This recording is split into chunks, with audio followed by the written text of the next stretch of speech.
Podeis assentar. Cheguei ontem pela manhã de viagem e foi tudo bem. Só que eu passei o dia todo com o pastor Wagner e à noite fomos resolver algumas coisas. Aí cheguei tarde no hotel para dormir, levantei meio zonzo. 4 horas de diferença, fuso horário, é complicado, né, irmãos?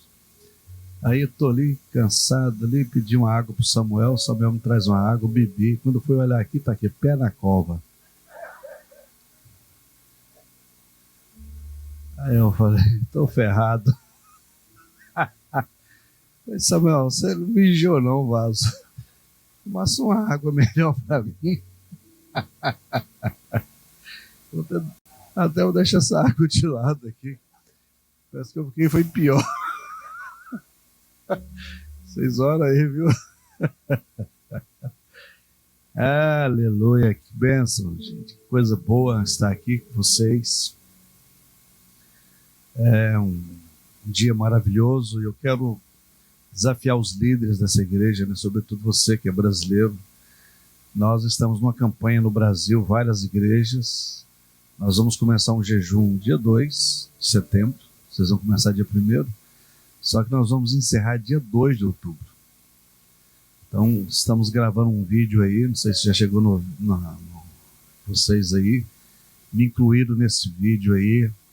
Então, várias igrejas no Brasil, em função dessa eleição nossa que estamos, vamos passar por ela agora em outubro.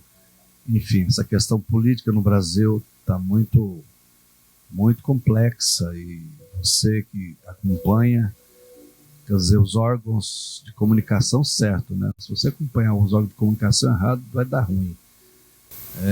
Mas se você vê os órgãos de comunicação que tem por objetivo falar as coisas certas, vocês vão ver que as coisas, tem muita coisa para acontecer.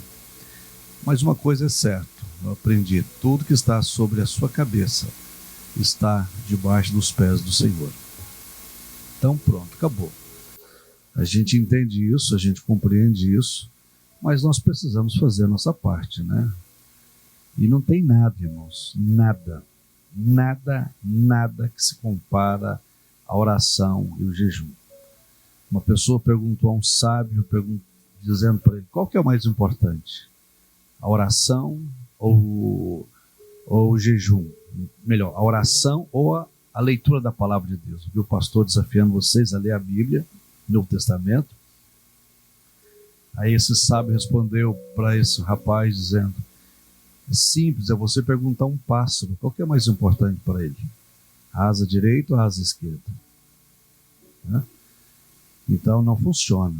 Crente em Cristo Jesus, que não lê Bíblia e não ora, olha, você não vai deixar de ser crente, mas você não vai voar não, vai arrastar. Você vai perder a sua natureza. Né? O que adianta um pássaro sem uma das asas? Tem que ter as duas. Sem as duas é pior ainda. Então você precisa, nós estamos na igreja exatamente desse jeito, envolvendo o povo. Nós temos lá um plano de leitura, colocamos à disposição das pessoas e tem sido uma revolução. Uma revolução. Você vai ver coisas inimagináveis quando você começar a ler a Bíblia de forma sistemática, né? E orar e ter uma vida de oração, não é apenas orar, né? Então você passa a ter uma vida de oração, sua vida muda completamente.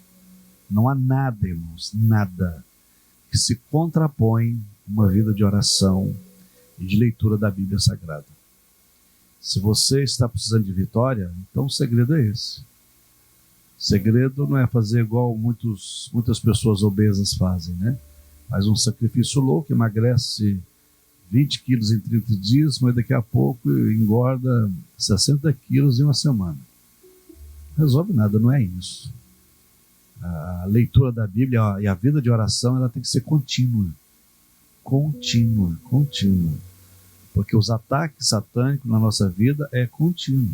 É de manhã, de tarde, de noite e até dormindo, né? Você está dormindo, o cão está te perturbando. Então você precisa estar resguardado pela palavra de Deus. Tá bom? Abra sua Bíblia ali, por favor. Gênesis, capítulo 35. Cadê a moça do som? A moça do som? Me dá só um pouquinho de retorno aí, minha filha. A garganta deu uma água pé na cova aqui. Em vez de melhorar, pior. Samuel, tá me devendo, viu? Vou contar isso lá na igreja. Ei, irmãos, um vaso lá que eu ajudei quando era menino. E a água que ele me deu, vocês não acreditam. Isso não é água que se dá para os outros, não, né?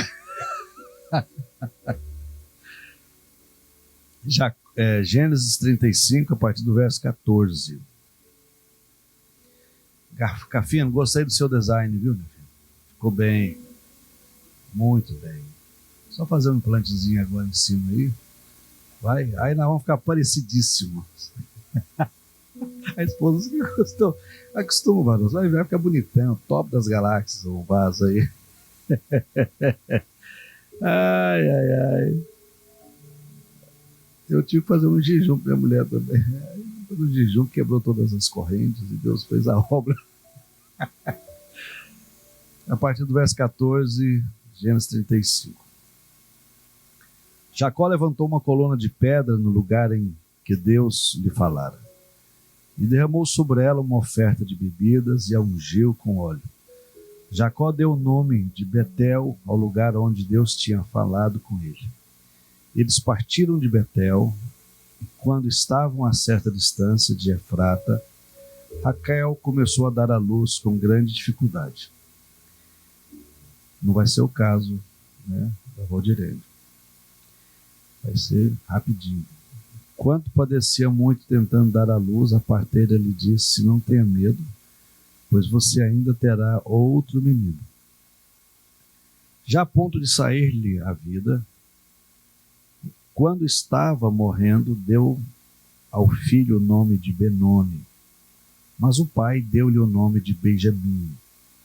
Se você for mais para frente um pouquinho, Gênesis 49, faço questão que você veja essa leitura. Gênesis 49, verso 27. O verso 27 diz: Benjamim é um lobo predador. Pela manhã devora a presa, e à tarde divide o despojo. Vocês podem repetir comigo, na minha versão? Benjamim é um lobo predador. Pela manhã devora a presa, e à tarde divide o despojo. Só os homens. Benjamim é um predador.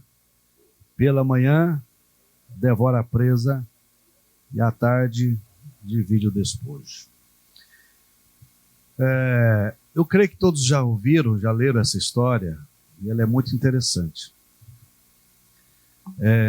Lá atrás, no capítulo 35, mostra a saga de Raquel dando à luz o seu segundo filho, né? O primeiro filho foi José, o segundo foi Benjamim. Raquel era a esposa amada de Jacó, né? Jacó pagou um alto preço para ter Raquel, porém, na hora H, Labão, esperto, talhão, malandrão, encheu a cara de Jacó. Jacó dormiu com a filha mais velha, Lia. No outro dia, quando ele acorda, você imagina, olha do lado, está lá uma mulher zaroia olhando para ele. Porque Lia era vesga, né? Tinha um problema no olho. Você imagina como é que Jacó fica? Desespero. Querendo saber para que lado que Lia estava olhando. Imagina, Valdirene, que guerra espiritual do Jacó. Aí o cara vai reclamar, né? Olha, deu ruim aqui, moço. O senhor me deu a mulher errada. Aí Jacó fala aquelas coisas todas que vocês sabem. E ele paga mais 7 anos de trabalho para ter Raquel. E ele tem Raquel. Lia não tinha problemas para engravidar, era fértil. Deus tem as suas compensações, né? Ela era meio feinha, ela não era amada por Jacó, mas compensação era fértil. Raquel era a mulher amada de Jacó, mas era estéril. Imagina, estéril. E ela ora e Deus tem misericórdia e abre a madre dela. Vai, nasce José, depois Benjamim. Só que na gravidez de Benjamim, ela teve complicações, né, no parto. E ela veio a óbito, ela morre. Mas antes de morrer, ela coloca, a parteira fala que ela tem um filho, homem, e ela dá um nome para esse menino. E coloca Benoni. Quer dizer, Benoni significa filho da minha dor, filho da minha aflição. E morre. Jacó chega em casa, as parteiras falam, olha, Raquel morreu, porém seu filho está vivo. E ela deu o nome para ele de Benoni. Só que Jacó não aceita isso. Ele vai e troca o nome do menino e coloca Benjamim, que significa filho da minha força, filho da minha mão direita. Então ele não aceita o nome que Raquel deu. Por mais que ele amasse Raquel, mas ele não aceitou aquilo, porque aquilo seria uma maldição na vida daquele garoto. Ele então mudou.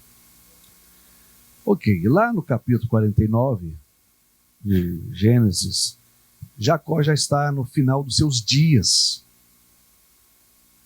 prestes a morrer. Ele reúne todos os seus filhos, manda chamar José no palácio, né, que ele está no Egito, e ele começa a fazer algo que é muito importante, que é exemplo para nós, pais, homens. Ele nomina os meninos, todos eles, e começa a liberar palavras proféticas sobre eles. Se você não sabe, por exemplo, naquela época, o judeu responsável, o pai, para dar o nome do filho homem. E os judeus, diferentemente dos ocidentais, eles não fazem igual nós ali. Nós sabemos que ali tem uma menina e ela já tem nome. E eles não fazem isso. Não faziam isso. Mesmo porque naquela época não tinha, né, ultrassom. Mas o que acontecia? O cara esperava o menino nascer, era homem. O pai ficava 7 dias com o filho homem, observando o menino. No 8º dia, ele circuncidava o menino e dava o nome. Por quê? Porque o nome para o judeu tem a ver com destino, tem a ver com integridade, caráter e tem a ver com a atividade profissional.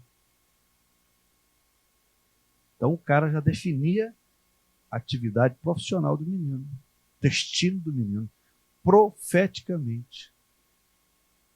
E aqui Jacó está reafirmando o que ele fez lá atrás.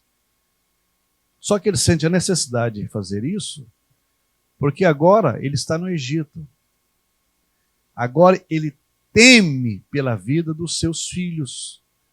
Uma vez que ele viesse a morrer, ele sabia que ia morrer, ele teme em saber que José poderia vingar o que os seus irmãos fez com ele. Então reúne os meninos e começa a liberar palavra de vida, palavras proféticas sobre eles. Depois você vai ver isso lá. Que coisa impressionante. Tudo que Jacó liberou sobre eles aconteceu ipsiliter. Então, aqui eu quero mencionar apenas Benjamim. Então ele diz para Benjamim, quando chega em Benjamim, quer dizer, o seu caçula, né, que é filho da mulher amada dele, a Raquel. Então ele fala, Benjamim é um lobo predador. Ele não está aqui desfazendo. Ele não está aqui usando palavras pejorativas contra o seu filho. Ele está definindo a natureza de Benjamim. A natureza dele. Diferente. Então, que ele seria um lobo predador. De manhã, pela manhã, ele devora a presa e à tarde divide o despojo. Então, ele está definindo quem seria Benjamim. Como seria Benjamim? Assim como ele define Judá. Que de Judá haveria reis. O trono viria de Judá, do seu terceiro filho. Né? Rúben, seu primogênito, perde a bênção da primogenitura, que vai para José, que é a bênção dobrada. Porque Rúben tocou na concubina de Jacó. Ele feriu um princípio. Perdeu a bênção. Então a bênção da primogenitura, que é a bênção em dobro, Jacó dá para José. Embora o nome de José não está, certo, entre os 12 das tribos, mas está os filhos dele, né, que é Manassés e Efraim. Por quê? Porque José tem a bênção dupla. Porque Jacó definiu assim. Agora aqui nós estamos falando sobre Benjamim. Então eu quero trazer para vocês algumas características de um lobo. Primeira característica de um lobo, resistência. Resistência. Então grava isso tudo. Nós cristãos, irmãos, somos maratonistas e não corredores, né, de alta performance, de 100 metros rasos. A vida cristã não permite essa alta velocidade. A vida cristã, ela é de alta resistência. Por quê? Porque existe a necessidade de você ser resistente. Senão você não dá conta. Se você não entender isso, no mundo que nós estamos vivendo, fast food, tudo rápido, isso não funciona para nós. Não tem nada a ver. Se você não tiver essa habilidade, essa capacidade de entender que você precisa ser resistente, você se perde completamente. Então, grava isso. Nós, cristãos, somos corredores, somos maratonistas. Por quê? Porque o maratonista ele depende de resistência, não é de velocidade. Você já viu aquelas maratonas, né? Que tá aqueles africanos, né? Magrinho. Mas aqueles bichos é tremendo. Eles começam, lá no final eles aceleram. Agora, qual é o segredo deles? Simples. Eles têm musculatura nos pés. Coisa que nós não temos. Então, eles desenvolvem uma musculatura muito forte nos seus pés, que permite eles terem resistência. Aí os caras vão embora, vai 40 quilômetros, 50 quilômetros de boa. Enquanto os demais saem numa... Né? 7 quilômetros, 8 quilômetros, o cara está arrastando a língua.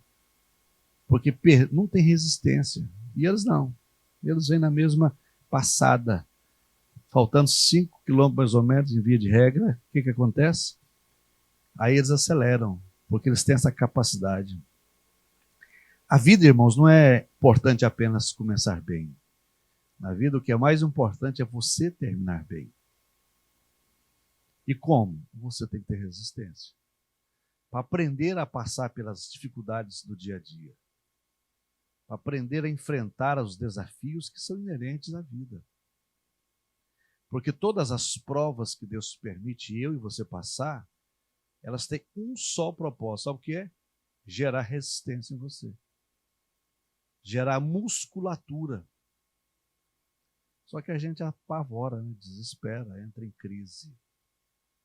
Então, as provas que Deus permite nós passarmos, elas têm apenas esse propósito, gerar musculatura. Você não pode entrar em pânico. Você tem que aguentar firme. Porque essa é a primeira característica dos lobos. Eles são resistentes. É impressionante, certo? É impressionante. A segunda característica dos lobos é a adaptação. Eles têm uma capacidade de adaptação impressionante. Por exemplo, as patas dos lobos, elas se adaptam a terrenos os mais diferentes possíveis. Areia, terrenos pedregosos, sabe? Todo tipo de terreno. As patas deles permitem isso.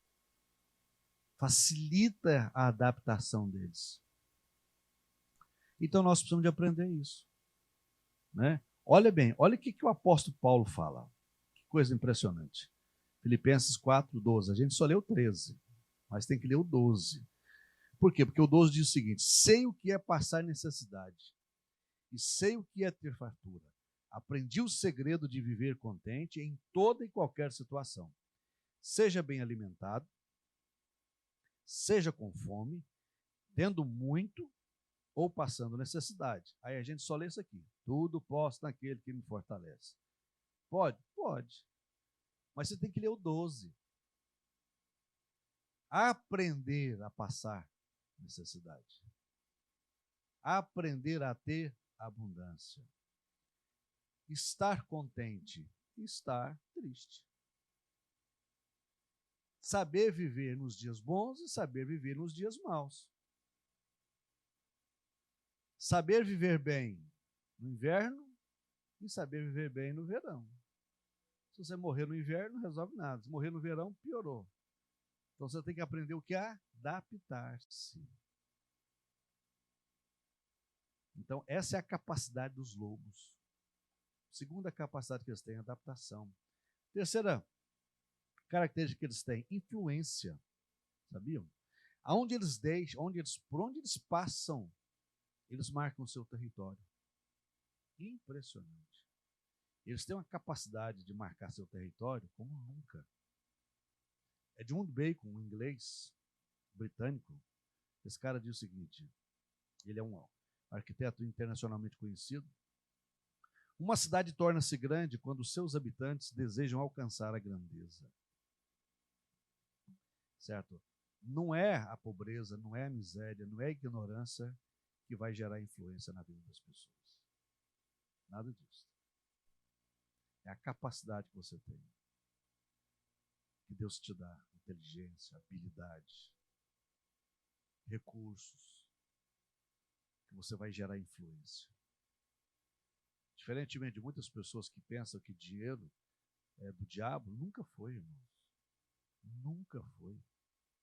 É o amor ao dinheiro que é a raiz de todos os males. Não é o dinheiro. O dinheiro dá opção para nós. Você imagina se você tivesse muito recurso? Você estaria trabalhando 18 horas por dia? Eu acho que não. Tem um suspiro forte. Agora, você estaria morando num apartamento de 60, 50 metros quadrados? Eu acho que não. Por quê? Porque o dinheiro te dá opção, gera influência. Então você precisa de entender isso. Como é que funciona tudo isso? Agora, outra coisa importante. Os insetos são atraídos pela luz e não pelas trevas. Deus começa a abençoar você, você começa a atrair insetos, você fica desesperado. Não pode. Começa a fazer besteira. O cara começa a ganhar dinheiro, já logo compra um barco, compra uma chácara, um sítio, qualquer coisa aí, some da igreja, esquece de Deus, esquece de tudo. Não sabe como conviver com isso. Então, para nós isso é muito importante. Essa influência faz diferença. Quer dizer, nós somos, vocês são, não vocês porque vocês estão aqui nesse país, vocês são estrangeiros nesse país. E como é que vocês vão gerar influência? Trabalhando no submundo do emprego? Não. É sendo pessoas extremamente eficazes, inteligentes, capazes. Como é que José chegou aonde chegou? José era um hebreu. assumir o governo, ser governador da maior nação da época, isso não é razoável, isso não era improvável. Mas Deus deu habilidade àquele cara de tal forma que ele aprendeu. Ele aprendeu a estar feliz lá com o pai dele, usando uma túnica colorida, maravilhosa. Aprendeu a estar lá na casa de Potifar, administrando os bens de Potifar e tornando Potifar mais poderoso, mais rico, pela vida de Deus na vida dele, porque ele não murmurou, ele não reclamou, ele não dizia, esse Potifar é um desgraçado, miserável, mão de vaca, moeca de samambaia. Não, ele abençoava Potifar, e Potifar viu quanto Deus o prosperou através dele. O cara vai preso de forma injusta, e lá na cadeia, já viu um preso colocar ordem na cadeia? Já viu um preso ter a chave da cadeia? José tinha. Ele que dava ordem unida para os presos lá. Bora, moçada, levanta, senta, levanta, senta. Não faz xixi na canta ali, não. Bora, vamos organizar esse treco aqui. Influência. Um belo dia, ele dorme preso e acorda lá na residência do faraó para interpretar um sonho do cara. Ele não só interpreta o sonho, mas ele dá a faraó a direção, a orientação que ele tinha que fazer, com 7 anos de pujança, de riqueza, de prosperidade, contra os 7 anos de miséria que haveriam de vir. O cara, ó, inteligente.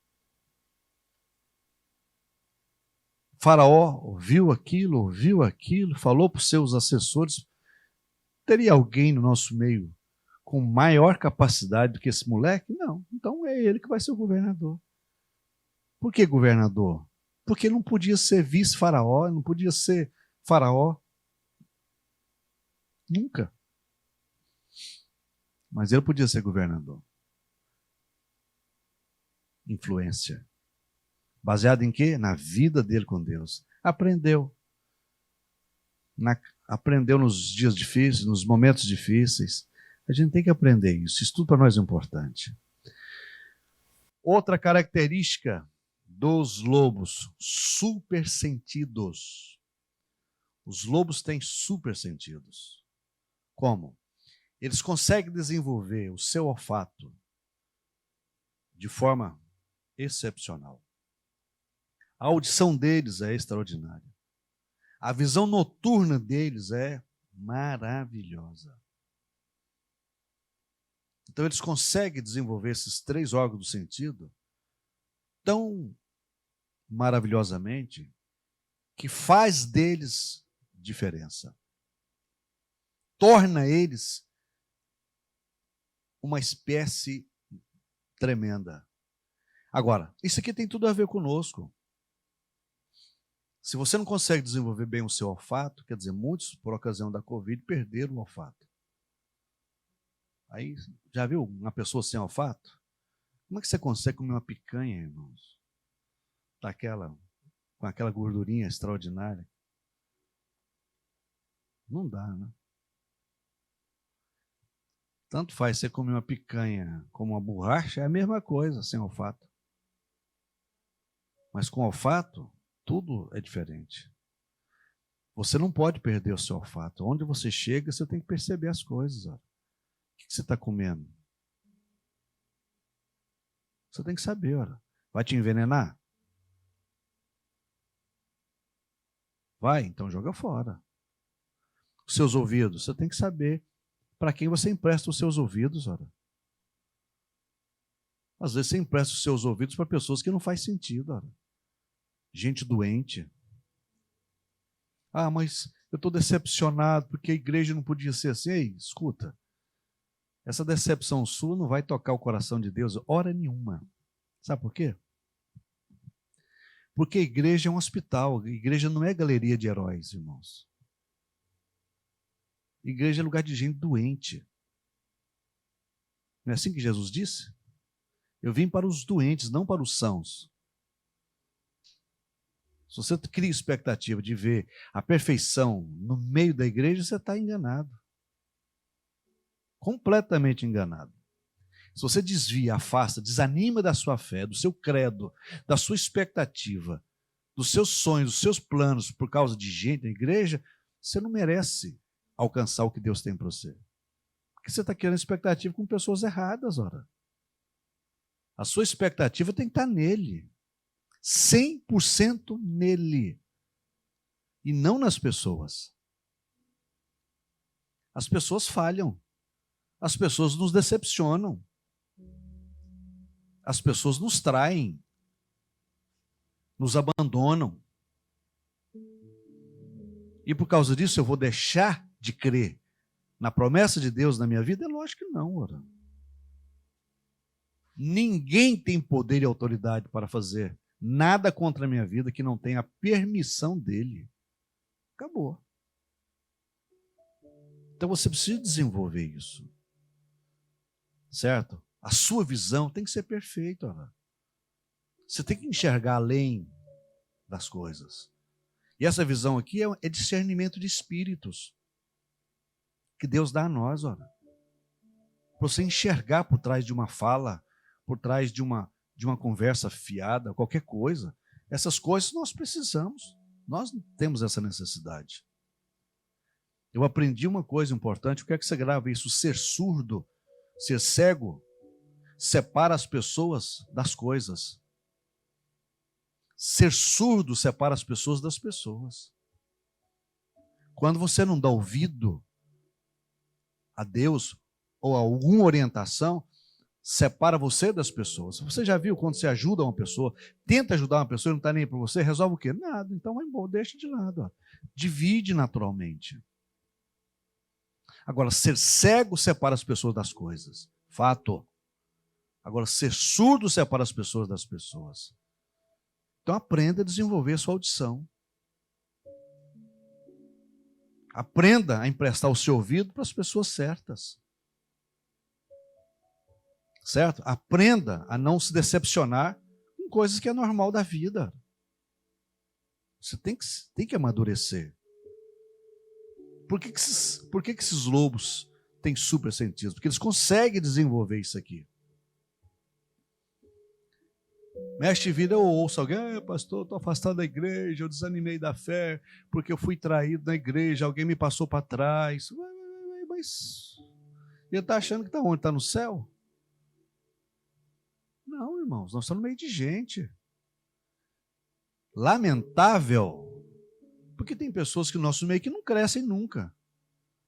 Lamentável. Mas o que eu posso fazer? Nada. Paulo diz aos Coríntios: numa casa existe vaso de ouro, prata, barro e madeira, uns para honra, outros para desonra. Paulo está falando de quê? Da igreja. Então tem 4 tipos de crente dentro da igreja. Tem os crentes que é de ouro, prata, barro e madeira. O que você faz com madeira e prata e barro? Barro quebra, vira pó. Madeira você mete fogo. Vira o quê? Nada. Agora, ouro e prata. Quanto mais fogo, mais puro eles ficam. Então você tem que aprender como é que funciona isso. Para que o propósito de Deus não seja frustrado na sua vida. Inclusive, se eu fosse dar um tema para essa mensagem, eu daria o seguinte: olha aqui. Isso aqui é importante para você ver. Não permita ninguém destruir sua natureza. Nem o propósito de Deus na sua vida. Não permita. Você já viu leão, quando não consegue caçar, pegar sua presa? Você já viu ele comendo grama? Capim? É lógico que não, olha. A natureza dele não muda, gente. É apenas meio dificuldade. Ele aciona as leoas lá, as leoas viram 70 lá e vai lá e abate um hipopótamo. Dá trabalho, mas põe um bicho no chão. Aí tem carne, ó, há muito tempo. Mas você não vai ver leão com fome comendo capim. que não tem nada a ver com a natureza dele. Qual é a sua natureza? Sua natureza vem de Deus, vem de Cristo, certo? Qual o propósito que Deus tem para você? Você tem que descobrir, ora. E você não pode permitir que nada e ninguém afete isso, ok? Outra coisa importante, os lobos têm uma blindagem especial. O pelo deles é resistente à sujeira, à água, ao calor, ao frio. É impressionante. Impressionante. Olha o que diz a palavra de Deus. Nenhuma arma forjada contra você prevalecerá. E você refutará toda língua que o acusar. Esta é a herança dos servos do Senhor. Esta é a defesa que faço do nome deles, declara o Senhor. Isaías 54, 17. Aleluias. Você está debaixo de uma blindagem maravilhosa, que é o sangue de Jesus sobre a sua vida. Acabou. Você está guardado. Ah, eu não posso contar uma bênção, porque senão vai dar muita inveja e eu vou perder minha bênção. Uai, quem que te deu a bênção? Quem que te deu? Se foi o Senhor, ninguém te toma. Você só precisa saber contar. E para quem contar? José ficou contando demais seu sonho para os seus irmãos, e o irmão ficou perturbado. Quis matá-lo, vendeu, mas atrapalhou o projeto de Deus na vida de José? Hã? Lógico que não, olha. Lógico que não. Ele não deixou de ser José. O propósito de Deus não deixou de cumprir-se na vida dele. Deu uma atravessada aí. Mas daí, tornou ele melhor, olha. Tornou ele mais forte. Então você está guardado pelo Senhor, protegido pelo Senhor. Nenhuma arma forjada do diabo, nenhuma palavra de Satanás contra a sua vida, contra a sua casa, contra os seus filhos, contra essa igreja vai prevalecer. Pode passar um monte de macumbeiro aí, não resolve nada, irmãos. Ah, mas onde você trabalha? Não importa se tem lá 1000 invejosos. Todos terão que aplaudir o que Deus vai fazer na sua vida. Você só precisa estar no lugar certo, na hora certa e fazer a coisa certa. É o que você precisa fazer. Você tem que estar atento quanto a isso. Porque é dessa forma que Deus faz. É assim que Deus age.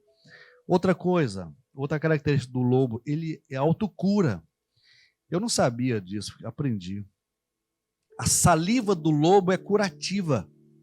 Engraçado, né? A saliva dele é curativa.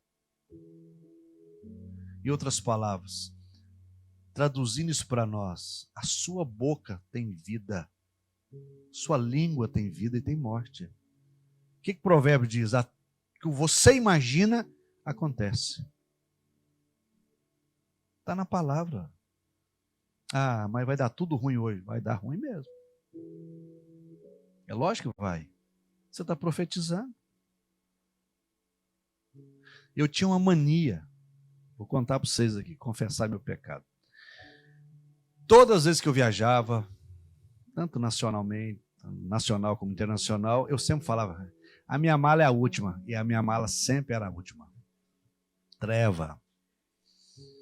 Falei, já acostumei com esse treco. Eu já sentava, esperava todo mundo pegar as malas.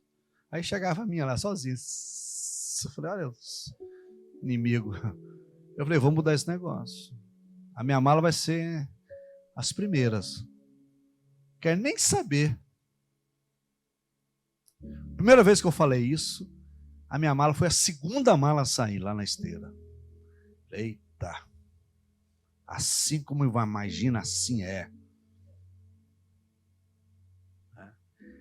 Aí ontem, quando eu cheguei, eu falei, de novo. Aí veio umas malas, nada minha. Aí o inimigo na minha cabeça, bobão. A sua vai ser a última. Falei, tá amarrado. A minha vai vir no meio dessas agora. A próxima, a minha aparece. Eu dei tchau para os caras que ficou lá. Falei, Pai do Senhor para vocês. Por quê? Você tem que aprender a mudar a sua linguagem. Às vezes a gente converte, mas não converte a nossa língua, nossa mente. Nossa mente ainda é medíocre, a gente fica imaginando só coisa ruim. Aprende a trabalhar com a palavra de Deus. E Deus é fiel, olha. Olha o que diz aqui a palavra. Meu Deus, eu clamo de dia e de noite, mas não me respondes de noite. Não tenho alívio. Tu, porém, és o santo, és o rei, és o louvor de Israel, em ti os nossos antepassados. O cara começa meio desequilibrado, o salmista. Aí ele começa dizendo, és o louvor de Israel, em ti os nossos antepassados puseram a nossa confiança, confiaram e os salvastes, clamaram a ti e foram libertos, em ti confiaram e não foram decepcionados. Você tem que começar a compor salmos. O que é salmos? É isso aqui, ó. Por que nós temos paixão pelo livro de Salmos, irmãos? Porque é homens como nós, confidenciando os seus mais íntimos problemas. Só que eles escreveram. Davi tem mais ou menos uns quase 70 salmos. Você pega lá o Salmo 51, Davi contando. Eu pequei contra ti, Senhor. Somente eu pequei contra ti. Volta a dar a minha alegria da salvação. O cara compondo salmos. Você tem que aprender a compor salmos. Sabe? De louvor, adoração a Deus. Isso para nós é fundamental, é maravilhoso. Como é que está o seu dia? Como é que estão os seus dias? O que você está enfrentando? Quais são os desafios que você está enfrentando emocionalmente, espiritualmente, materialmente? Começa a liberar palavras de vida. Começa a liberar palavras de vitória. Ah, mas isso é pensamento do poder positivo. Irmãos, a palavra é poderosa. A palavra é semente. Toda semente ela reproduz conforme a sua espécie, ora. A gente confunde as coisas. Você tem que liberar. Tudo que existe baseado em quê? Na palavra. O que Deus diz? Haja luz e houve luz. Então o que aconteceu? Ele teve que liberar uma palavra. Tudo que existe é resultado de uma palavra liberada. Se você não liberar a palavra, não vai acontecer nada. Não é em cima de pensamento, irmãos. Não é em cima de sentimentos, é em cima da palavra. Haja luz e houve luz. No princípio, a terra era sem forma e vazias, e o Espírito de Deus se movia. Em outras palavras, ele chocava, ele gerou vida. É assim que acontece. Certo? Lázaro estava há 4 dias na sepultura. E o que aconteceu? Jesus liberou uma palavra. Lázaro, sai daí. Poder da palavra. Poder da palavra. É assim que acontece. Começa a liberar palavras de vida. É por isso que você tem que ler Bíblia. Se você não ler Bíblia, dá ruim. Se ler só jornal e ver só o trem que não presta, por que as pessoas na pandemia adoeceram? Não adoeceram não foi por causa da Covid, não, irmãos. Adoeceram por causa das palavras negativas. Adoeceram por causa das notícias ruins que foram liberadas. Vai morrer, está morrendo. E morre tanto, e morre tanto. E o povo que era curado, ninguém falava nada. E o povo ia vendo que é trem, comendo naquelas coisas. Adoeceram. O povo foi adoecendo. Tem gente doente até hoje. Tem gente que está com máscara até hoje. E não larga nem beija com máscara. O cônjuge. Não pode beijar sem máscara, não. O cara está desesperado. Tem gente desesperado. Só vê pano na frente dele. Palavra de maldição que liberaram sobre o povo. Vai morrer, está morrendo, e vai morrer mais, e vai morrer muito mais. A minha mãe morava com a minha tia, com a minha prima, em Anápolis. Minha prima era cuidadora, minha mãe tem 82 anos, e E minha prima foi cuidar dela, porque lá em Anápolis, minhas tias, as irmãs da minha mãe moram todas lá, né? E ela estava morando sozinha, e ela teve problema no nervo ciático, aí ficou muito difícil. Aí, beleza, toda semana eu estava lá em Anápolis, a gente reunia com as minhas tias, minhas primas, um monte de primo, tem prima até falar chega. E só em Anápolis tem 4 irmãs da minha mãe, né? Família muito grande. E naquela época de pandemia, então eu tinha muito cuidado, né? Para ir lá. Aí tem casos que você chegava que o cara dava um banho, você de álcool da cabeça, coisa que resolveu alguma coisa. Você ficava mais tonto, né? A mão tudo espelando, tanto lavar a mão com álcool, né? E zonzo, né? Tanto cheirar álcool. Uma coisa que resolvia. Mas beleza. Aí sentado lá conversando, as conversas lá era assim. A minha prima falando, se eu pegar Covid eu morro. A minha mãe dizendo, se eu pegar Covid ela tá ferrada. Eu ouvindo aquele trem lá.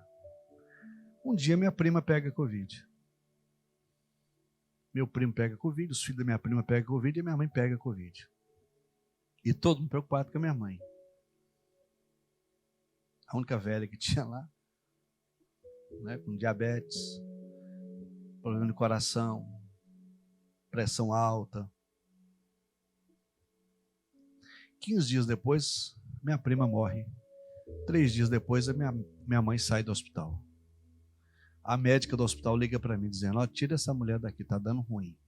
Ela tá orando para todo mundo aqui, tá dizendo que todo mundo vai sair vivo daqui. Tá todo mundo desesperado aqui nesse hospital, nesse quarto aqui. Arranca essa mulher daqui. Eu tive que arrancar a minha mãe. Minha prima morreu. A minha mãe não. Tudo aquilo que você imagina acontece. Minha mãe dizia a mesma coisa. Covid, eu morrer? Tá lá, tá fora. Eu tenho dó da Covid me pegar. A minha prima dizia, eu tenho dó, se eu pegar eu vou morrer. E morreu. 15 dias a minha prima morreu. E meus primos, tudo de 20 anos, quase que encapotaram também. E a minha mãe com 81, com diabetes, e coração, e mais não sei o quê. Não, morro não. Covid não me pega não. Eu vou morrer em pé. Vou cair em pé. Mas Covid não. E eu só olhando a minha mãe, né? Filmando ela. 15 dias atrás agora, minha mãe tem um infarto. Infarto, ela está lá, capengando. Minha cunhada vai lá e pega minha mãe, leva para o hospital, tudo tranquilo lá, tal. Aí eu falei com a minha mãe por telefone, não, minha filha, fica tranquilo, não vou morrer não. Falei, mãe, não, esquenta não, os médicos estão tudo assustados aqui, minha pressão 24, fica tranquilo. Falei, mãe, não, meu filho, vai ficar em paz, vai cuidar dos seus negócios.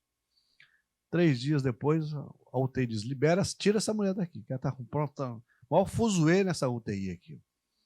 Está orando para todo mundo aqui. Falei, onde a minha mãe vai, ela pronta, gente. Por quê? Porque ela libera a palavra de vida. Faça isso. Você tem um poder de cura. Aonde? Na sua língua. Estou bem, vou estar bem, glória a Deus, vou trabalhar, vai ser bênção, em nome de Jesus. Se me mandar embora, eles vão perder, que está perdendo um bom funcionário, um homem de Deus, uma mulher de Deus, vai dançar esse povo, mas para onde eu for, eu vou glorificar o nome do Senhor. Então faça isso. Eu quero finalizar com a última palavra. Capacidade, última característica do lobo. Eles têm uma capacidade tão grande, irmãos, que um lobo sozinho, grava isso, ele tem a capacidade de cobrir 200 quilômetros. Imagina uma matilha de lobos. Imagina. Olha o que Isaías diz. Isaías 60, verso 22. O mais pequenino se tornará 1000. O menor será uma nação poderosa. Eu sou o Senhor e na hora certa farei isso. que isso aconteça e aconteça depressa. Capacidade. Quando Davi estava em Hebrom, os homens de Israel foram atrás de Davi. E foram 11 homens de Dan. Lá no capítulo 12 de 1 de Crônicas você vai ver isso. 12 homens de Dan foram lá. Perdão, 11 homens de Dan foram visitar Davi. E a Bíblia fala sobre esses caras. O mais fraco deles valia por 100. O mais forte valia por 1000. 1000. Olha que coisa impressionante. Do lado leste do rio Jordão, tinha as 2,5 tribos de Israel. Ruben, Dan e a meia tribo de Manassés. Foram 120.000 homens encontrar Davi. E dizer, nós estamos com você. Os de Benjamim, expert no arco e flecha. Os caras tiravam um fio de cabelo seu na funda. Um exército poderoso foi ao encontro de Davi para torná-lo rei em todo Israel. De todas as tribos, homens capazes, experientes e preparados. Você acha que Deus te chamou para ficar aí vendo navios? Você acha que Deus te chamou para você ficar aí vivendo como escravo dos outros a vida toda?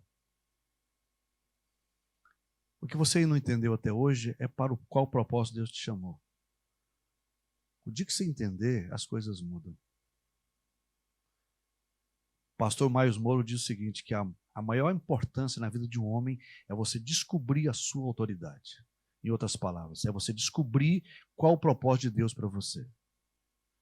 Em outras palavras, significa descobrir quem é você no corpo.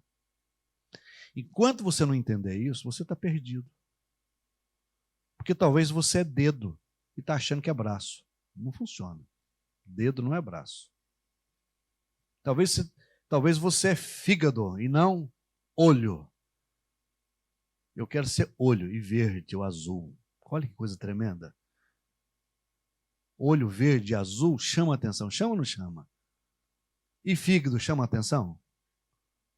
Não. Se você vê um fígado, você... talvez você é tripa. Tem que ficar mais escondido ainda. Mas arranca as tripas de você. Lascou. Vai ter que comer por sonda. Não vai sentir gosto de nada. Quem é você no corpo? O dia que você descobrir isso, sua vida muda. Completamente. Então eu quero orar com você. Para que Deus te abençoe.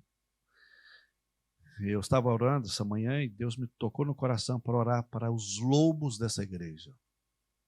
Amém? Você é um lobo. E você tem todas essas capacidades aqui, todas essas características aqui, ó. E Deus vai te levantar, abençoar você. E eu não creio que você está aqui por acaso.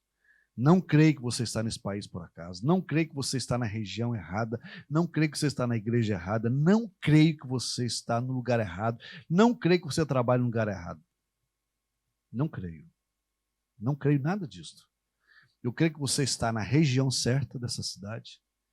Creio que você está no trabalho certo dessa cidade, pelo menos por enquanto. Creio que você está na igreja certa para cumprir um propósito de Deus. Mas você tem que ter essas características aqui, ó. Sabia? Você tem que ter. E a primeira delas é resistência. Acabou. Crente aço e não crente ferro. Ferro quebra. Aço enverga, mas não quebra. Quando eu fui a primeira vez nas Torres Gêmeas, lá em 90, elas ainda existiam, né? Eu estava lá no topo delas. Você gasta, naquela época, o elevador gastava 52 segundos para subir. Quando você chegava lá, o seu ouvido estava doendo. A velocidade e a altura. Quando você estava lá em cima, você percebia nitidamente o prédio fazendo assim, ó. Ai, sangue de Deus tem poder, Senhor. Tem misericórdia. Essa miséria vai cair. Não cai, não quebra. Porque tem que ter aço. Para suportar o peso e mexer para lá e para cá, sem quebrar. Então você tem que ser aço, crente aço. Porque o peso vem, senão você quebra. Para você suportar peso. Balançar, mas não quebrar.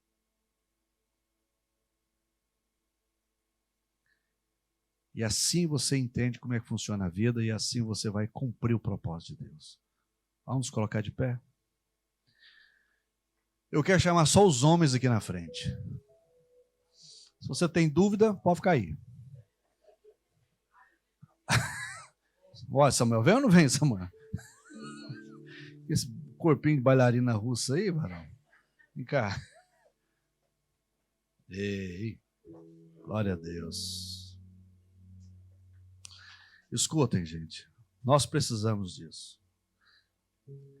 Nós estamos vivendo uma geração, ouça aqui vocês homens, nós fizemos agora dia 6 de agosto um retiro com 240 homens da nossa igreja. Eu fiz questão de conversar com eles, todos eles. Nós estamos vendo uma geração que está fazendo com que os homens venham perder a sua essência. Uma geração de homens emasculados, frágeis. E não funciona assim. Nenhuma sociedade consegue sobreviver com mulheres na liderança. Nenhuma sociedade. A sociedade precisa de homens. Homens doentes, homens fracos.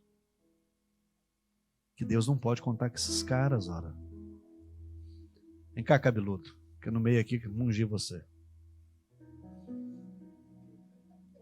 Todo mundo. Uma sociedade que precisa de contar com você. Essa igreja precisa de homens. Esse estado precisa de homens. Esse país precisa de homens decentes.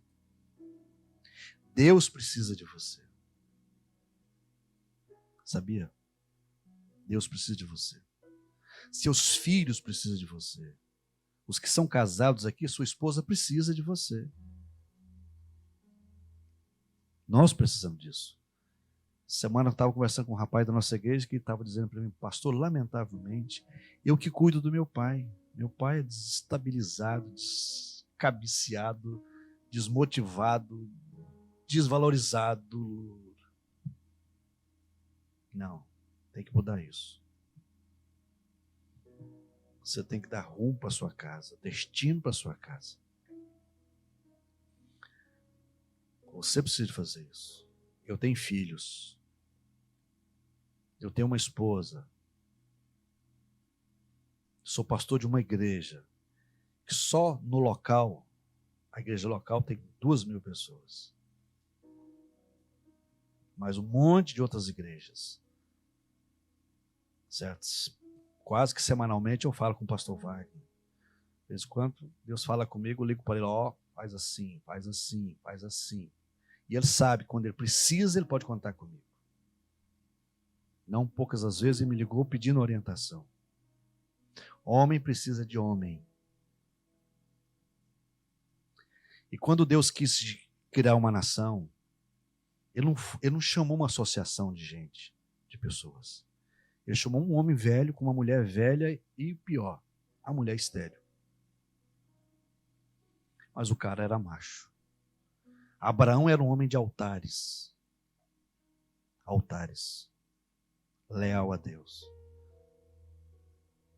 O único cara na Bíblia que Deus fala assim, chama Abraão de amigo. O único homem que Deus chama de amigo é Abraão. Mas sabe por quê? Porque Deus podia contar com ele. Deus podia contar com ele. coração do cara não estava nas coisas, estava em Deus. Prova disso que quando Deus pôs Abraão à prova, na pior prova de qualquer homem, Abraão foi 100% leal. Quero seu filho, Abraão. Sim, senhor. Você acha que Abraão falou com a irmã Sara? Não. Se ele falasse, a Sara passava a faca no pescoço dele. Deus falou para nós sacrificar Isaac. Sara ia falar assim: tu é doido, vaso? Hein, Afonso, imagina? A Dimar falou assim: Deus mandou sacrificar a Afonsina enfiava peixeira na barriga do Adimar. Mas é lógico que qualquer mulher fazia isso. Eu tenho filho, gente. Falando desse, minha mulher me... seu pai tá doido, velho. Ficou maluco. Terna ele. O cara sai sozinho. Vamos ali, sai fazer um sacrifício. Tal. Lá no pé do monte, Abraão fala para os seus servos: nós vamos ali fazer um sacrifício. E como é que ele fala novamente? Nós voltaremos. O cara tinha tanta confiança em Deus que se ele matasse Isaac, queimasse Isaac, das cinzas Deus ia levantar um novo Isaac. Essa confiança que os nossos filhos, a nossa família precisa ter em nós. Você acha que Deus precisa de mais homens para fazer a diferença nessa cidade, nesse país? Não precisa, não. Se vocês colocarem essa disposição, e é o desafio que eu vou fazer para vocês serem aquilo que realmente Deus quer que vocês sejam. Olha aqui a tribo de Dan. Um homem valia por 100, o mais fraco. O mais forte, um homem valia por 1000. Está aqui, ó. A tribo de Dan. O mais fraco de vocês vai ganhar 100 homens. O mais forte vai ganhar 1000. É isso que essa nação precisa. Não precisa de homens que venham trazer vergonha para essa nação. Precisa de homens que venham valorizar essa nação, amar essa nação e fazer diferença aqui. E vocês estão aqui para isso. A Igreja Batista está aqui para isso. Seus filhos contam com vocês. Sua esposa conta com vocês. Essa nação conta com vocês. Então vocês são lobos predadores que têm resistência. E tem um super sentido. Sabe ouvir Deus. Sabe discernir as coisas de Deus. Sabe ouvir a voz de Deus. Sabe perceber Deus. Sabe qual era a diferença de Davi e Salomão, seu filho? Simples. O coração de Davi era 100% de Deus. O coração de Salomão era dividido entre Deus e o mundo. Tem que o coração nosso, de vocês, seja 100% de Deus. Não divida o seu coração com nada desse mundo.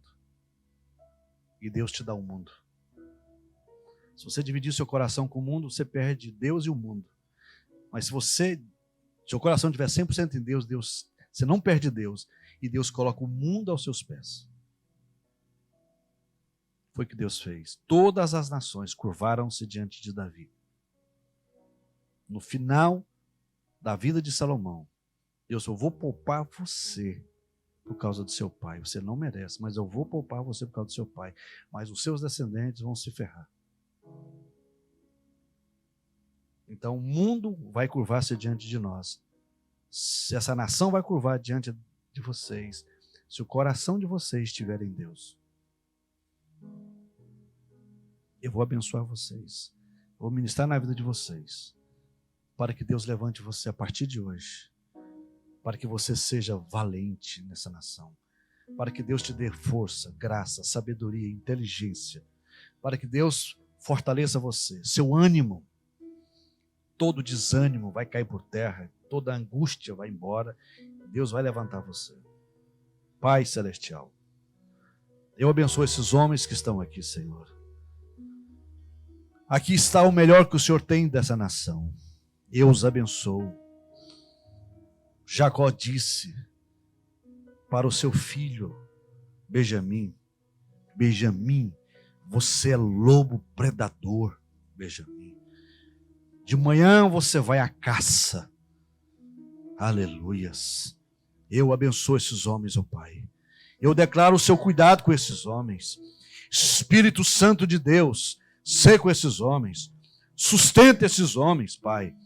Sustenta o pastor dessa igreja, o pastor Wagner. Sustenta ele.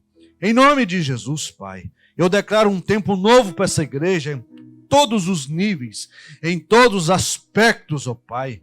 Eu declaro este lugar pequeno, Senhor, incapaz de segurar, agregar, receber as multidões que o Senhor vai começar a mandar, Senhor. Eu abençoo cada homem dessa igreja no aspecto espiritual, que sejam homens cheios de Deus, no aspecto material, que a bênção da prosperidade venha sobre eles de forma sobrenatural, em nome de Jesus.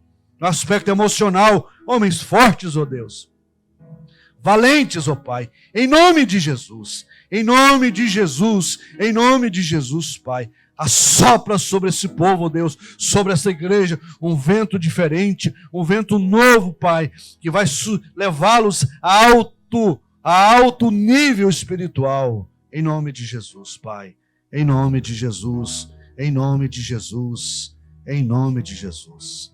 Adore o Senhor, abrace um ao outro aí, abençoe um ao outro, no nome de Jesus.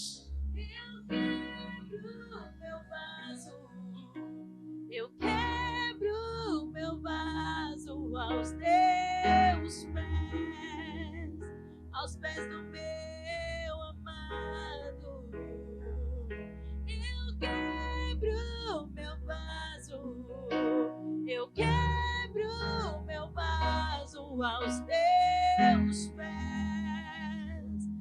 pés do meu amado.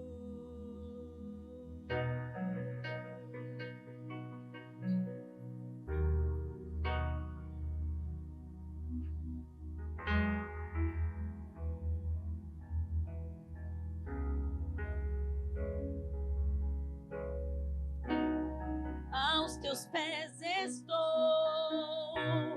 pra render tudo que sou a ti, tudo que eu tiver. Receba aqui, Senhor, o meu perfume, minhas lágrimas